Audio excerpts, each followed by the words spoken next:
Hey guys, Lencac here. Got a little something I want to show you guys. Yep, there you go. This is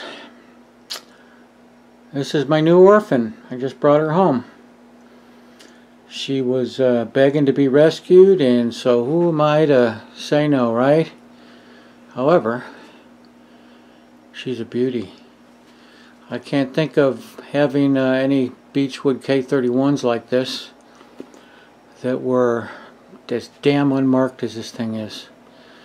This thing is clean, front to back, top and bottom. This is going to come out spectacular. Look, it even has a nice, beautiful, excellent condition sling still, which I think I'll end up keeping that sling with this rifle. And 248, 248, 487 serial number, unless I missed my guess. I'd say that's 1955. Check it out though. It is freaking clean. It's as clean as it gets. I do believe, unless I find something when I take it apart that says different, I do believe that this is an original K31. This is as it was built, as it originally came out of the arsenal in 1955, not rebuilt or reworked over.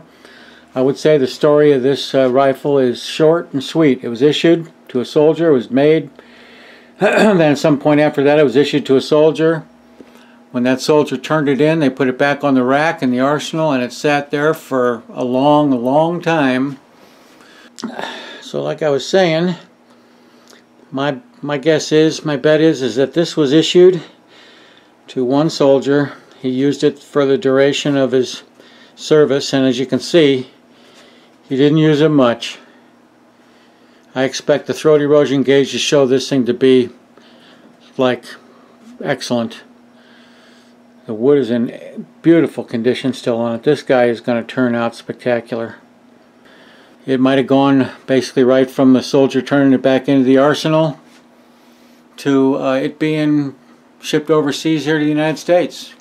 After 1968, they had to have import marks put on them legally. That was the law. Got real nice. It's completely numbers matching.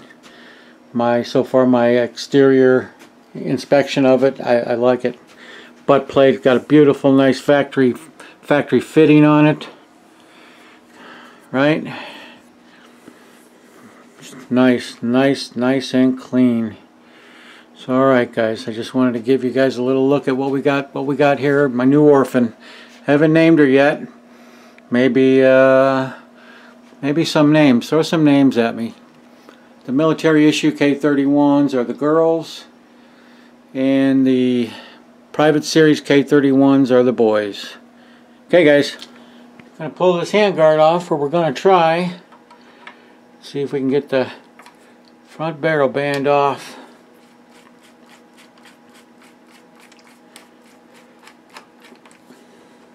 Ooh. Nice. It came off nice and smooth right there, you see. Once again, you got to be careful that you don't take wood with it when you peel those off. See, look at that nice, clean, sharp edge there.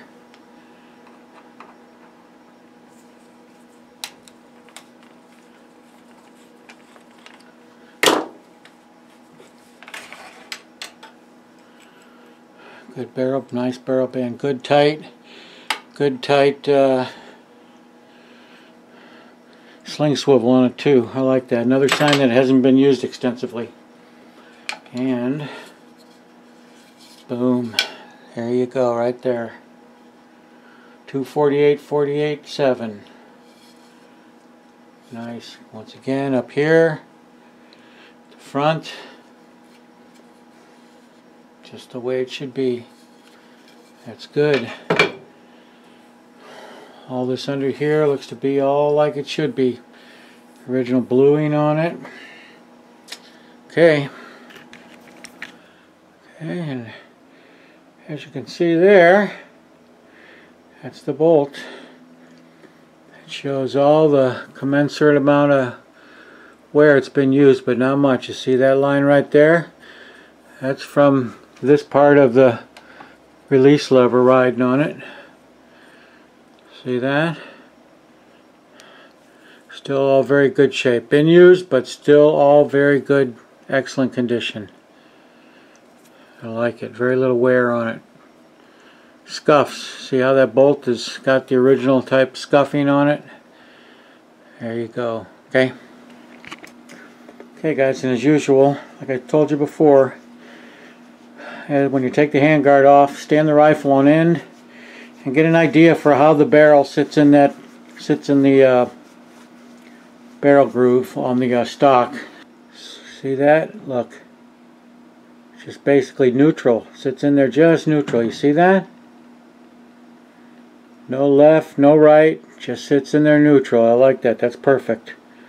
Excellent. Right? You see that? That's what you want to see right there. Okay. Okay, boys. We're gonna pull the butt plate off of this. See, it's been around a little bit, but it doesn't have any real damage on it. Nothing that won't clean up. I'm betting this is going to have a troop tag underneath it. Just so you know, I'm not going to jump off the roof or anything if it doesn't. It's not really a big deal, but it's nice. When they're there, it's a nice thing, you know. Better than not being there. Okay, we loosen the bottom one. Of course, like you want to take a needle and clean these slots out, because sometimes they get impacted with stuff, so your screwdriver will sit in there nice and easy. Right? Loosen them both a little bit, quarter turn, before you unscrew them all the way.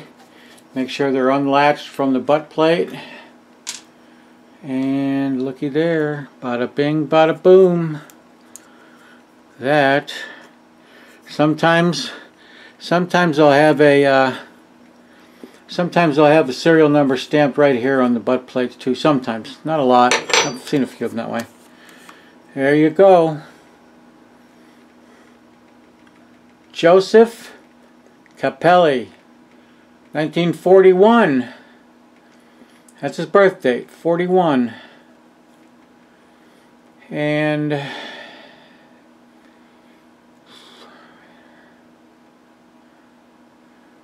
Flabrator, I don't know what that is. I'm going to have to get on one of my websites and see. Somebody can tell me what that stuff is. But this rifle was made in '55, so it would have had to been issued to somebody that probably was 18 to 20 years old. And 51. This is in July 1951 this stock was made. Nice piece of beechwood right there too. You see, once again, solid up here. No splitting or anything. Perfect. Yep. I don't think this rifle's never been apart since this guy put that thing in there, and the way it was pasted to the and this thing being it was the way it was pasted to the butt plate.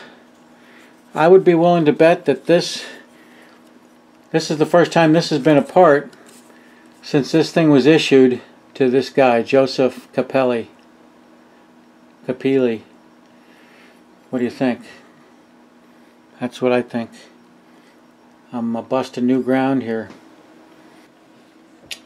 Okay, guys, I pulled the stock out off of it.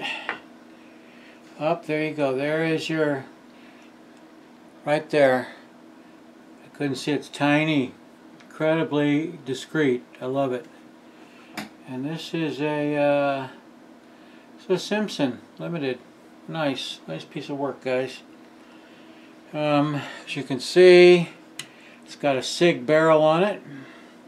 Now I haven't done anything to it, but I did run a brush down the bore. The bore still had the firing from last time it had been shot, no doubt. Still had powder fouling in there, and of course GP11 ammunition is non-corrosive, so the bore is perfect. It's absolutely perfect. Matching number on the barrel, of course. Sight all works. Trigger still with the original. Still with the original trigger, still with the original grease in it, but to do my thing, now to get down to some stuff here. We are going to check throat erosion on it.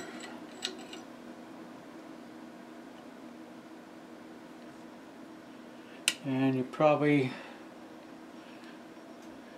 hard to see guys, that's a 2. That barrel checks a 2. See if you can see that. That first mark up, I'm measuring it looking down this, the edge of this, with this throat erosion gauge. That lines up with 2. 2 is about as new as it gets. This has been shot, but not very much. See, the next one is 3, the next line is 3. So, I don't know if you guys can see that or not. So anyways, that's good. Throat erosion checks a strong 2. That's excellent. That's excellent, excellent. So far, I am really happy with this thing. And I got a headspace gauge here, a no-go gauge. It's not a headspace gauge. It'll just tell you if the headspace is within a limit. But to make it work, I got to dismantle the bolt. Pull the mainspring stuff out of it so I can put it all back together like this here, right?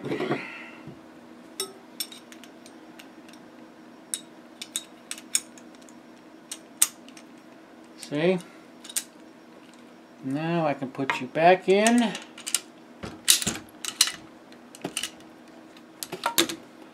And all I want to do here is with the headspace gauge, this is shows a headspace of 1 inch 810 thousandths. That's from the base to the datum, right there. And if the bolt goes closed on this, that means you got too much headspace. I expect the headspace is going to be well within spec. So, see, right like that. It's way far from going in. So I was looking at how far that is out. I've seen enough of these. I'll bet this is going to check like a perfect 1804. That's what these military ones check. You know, so that's good. Headspace checks great also on it. I like that. Okay, and little firing pin there. You want to look at it. That's a nice piece of work all by itself too. You see that? How that whole firing pin is radiused and ground down perfectly. What a totally simple setup these things are, yet brilliantly efficient. So there you go.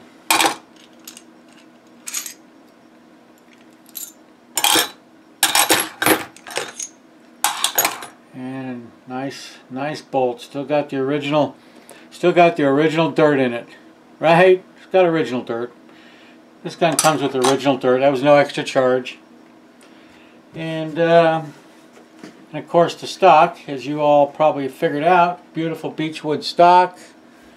Once again, up front here at the bearing surface between the barrel and the stock. You can still see the original Arsenal, some of the remnants of the original Arsenal finish on it. These had I believe these had like a shellac type of finish on them. They were different. It was a different finish than walnut. Look at that right there. Still got the original grime.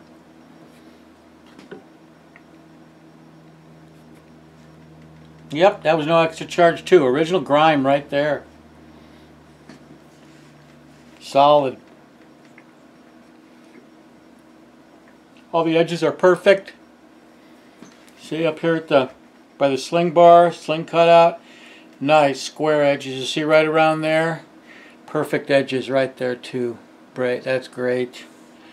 That's great. Nice perfect edges there. Wow. This thing is in spectacular condition. Well, there you go, guys. This thing is an original. This is an original K31.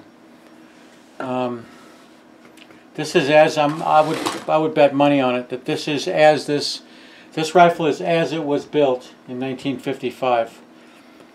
Probably never been apart other than to have the butt plate taken off of it so Joseph Capelli could put his tag underneath there. That's as close to the cradle as you can get right there. Okay guys, I'm going to start my process tomorrow on it.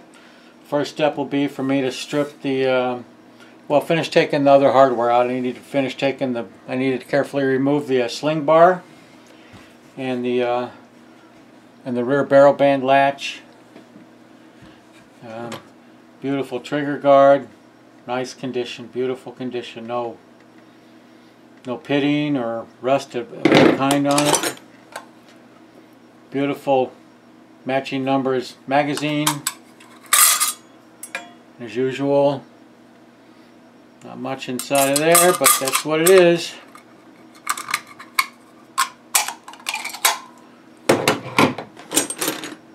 And all the rest of the stuff. Okay guys, we're heading into it. Wish me luck. So I'm going to show you a couple of things, a couple observations I make about the stock. About some notables. As I mentioned before, if you look, you see this discoloration right here. That's from an aluminum sling button. That's where those end up being. And of course down here, in the sling cutout, those are from the clasp, the sling clasp that comes with the sling. Nice edges here, nice edges here. See along the bottom here particularly, it isn't broken down a little bit, which tells me that this was not shouldered. This rifle was not shouldered a whole lot. And of course, remember on my previous K31 Rescue, remember how I was telling you that I could tell from the wear pattern along here that that rifle was carried across the guy's back. This one, no such thing. If you look and see, this has still got the finish. It's a little bit dull because it's still got all the original finish on it. You see? And because this was carried around a lot, this rifle maybe was drilled with. Shot a little bit and drilled with, I'll bet you more than anything. Because if you look, if you can see the discoloration along the inside edge here of the stock, that's because these guys handled these things like this when it's together. And after many times of doing that, dirty hands and stuff, it gets that edge, it catches that edge there, and the dirt rubs off. So this was handled like this in the field. And then I notice another mark here. You see it? A little bit of mark there. That'll come out though. You see a little discoloration and a mark there from. And it took me a little while, but I figured it out. The guy that owned this was married. That's his ring finger, and that's where his ring goes as he's triggering it, as he's holding it. That's his ring finger. This is from his ring, and being on his right hand, in European culture, that would indicate that he was married. And of course, up here where the sling rides, there's your rear sling barrel band, sling swivel, and then the sling, very little wear there or indentation from the sling itself. There'll probably be a tiny bit of corresponding on the upper side. Almost non-existent, but just a slight bit there. You can just tell where that kind of catches both those a little bit. And wood down here on the nose of it. It's got, of course, it's got the armor stamps on it. Just a tiny bit worn there, just a little bit, because they get handled up here along the top side too, like this, you know, and like that. So that gets. This rifle was drilled with. I can't say. And then, if you look on this side, the hobnail, the famous hobnail boot side, the beaver chewing as they call it, this doesn't have any. This has got a few scuffs and marks on it, but not from being in the field. You see how the wood is not discolored from water intrusion into it from being in the field? This has been out, but this was never, this rifle was issued, but I don't think it was ever fielded. I don't think this thing ever went out on, did any serious training with. I would be willing to bet that this rifle was used to train with more than anything else, to the guy it was issued to. But those are just a few observations, and of course just general little marks here and there on it. But boy, when I get this thing cleaned up and ready to be refinished, it's this thing is going to be really, really nice. Okay, guys, thought I wanted to share those couple of things with you, right? Okay, guys, I'm going to check actual headspace on it. As you saw before, I checked it with a no-go gauge, and it checks well within limits as far as a no-go gauge goes. No-go gauge has a base to datum line of 1 inch 810 thousandths. Anything over that is considered to be out of spec, and you should do something with that. You probably shouldn't fire the rifle if the headspace checks larger than that. And going by what I saw with the no-go gauge, I think I'm going to start with a 1 inch 805 case, and let's put it in there, tap it in, and of course, as you can see, I've removed everything out of the bolt. This literally, all this is now is the bolt sleeve, the bolt plug, and the op rod. I've removed the extractor, the mainspring, the cocking stem, and the firing pin.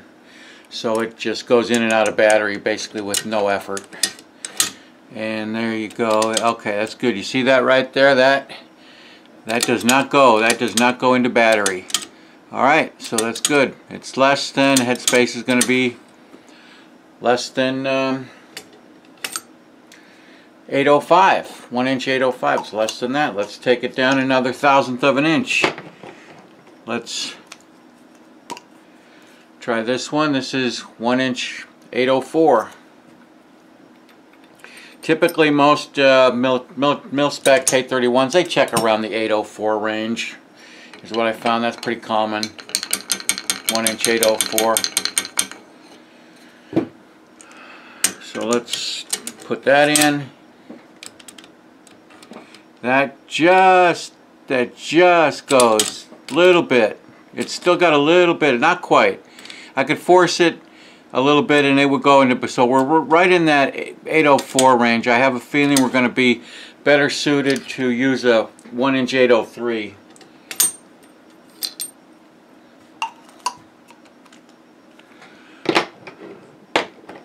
So let's try this one. This is a 1 inch 803. I expect this one will go in, and the battery will go into battery. The bolt will go into battery without a problem. Make sure the case is seated in there.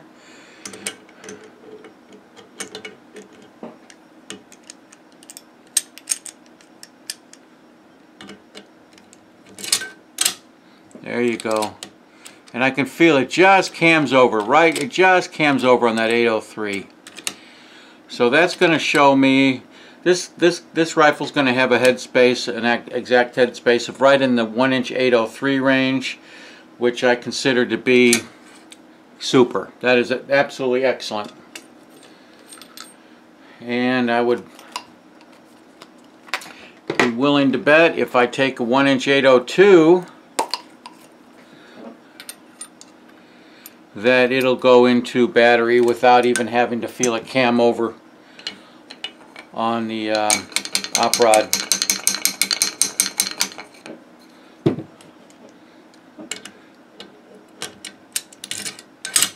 Yeah, there you go, you see?